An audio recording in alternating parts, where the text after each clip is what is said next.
I do this thing called an Instagram story. What that is a bunch of clips and highlights from my day. I put them on my Instagram. They appear for 24 hours and they go away. My whole idea behind this is I hate how fake social media is.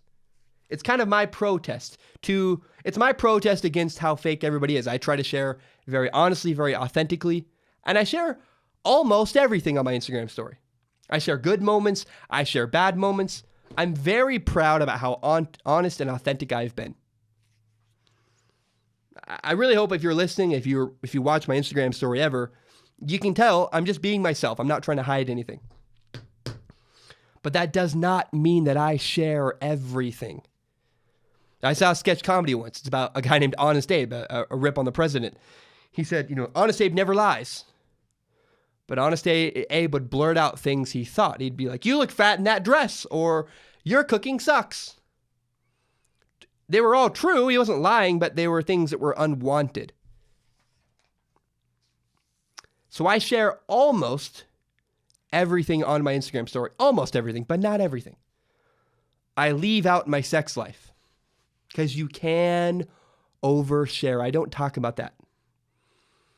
You can overshare. That is what Johnny Manziel has been doing. I don't talk about my sex life on my Instagram story, and Johnny Manziel should take notes. There are some things Johnny Manziel should not talk about. So after the San Diego Pro Day, he was honest, very authentic. Johnny Manziel said he would be doing well for a couple of months, and then he would fall off the wagon. And Johnny Manziel just went on the Dan Patrick Show, and he opened his mouth again, and he overshared. Johnny Manziel said that if the Browns had done their homework, then the Browns would have known that he did not have a good enough work ethic. Johnny Manziel said that if the Browns had done their homework, the Browns would have known that Johnny Manziel was not ready to run a pro-style offense. He'd never done it in college. He was not ready. Here's the thing about Johnny Manziel that I think is really important. I called my dad today. I was on my way to a meeting. It's about 20 minutes from where I live in Pullman, Washington, to get to Moscow, Idaho. And I called my dad.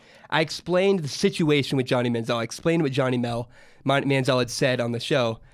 And I got my dad's opinion. Mind you, my dad works in the business world. He's a consultant. He helps young businesses get off their feet. He works with a lot of young people who have dreams. And my dad's problem with Johnny Manziel's statement was Johnny Manziel is taking the blame off himself and putting it on the Browns. He's blaming the Browns. The Browns should have known that he wasn't ready. He doesn't say, Johnny Manziel, wasn't ready. He says, the Browns should have known that I wasn't ready. That is a lack of taking responsibility. Johnny Manziel isn't saying, I'm the one to blame. He's inadvertently blaming the Browns. And I think that's the biggest problem with this statement of Johnny Manziel.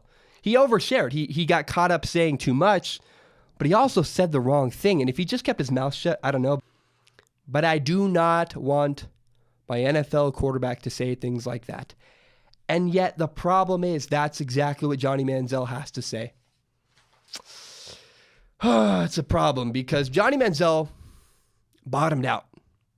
He embarrassed himself. He really put himself in a hole. And the only way for Johnny Manziel to reclaim his name was to be open and honest.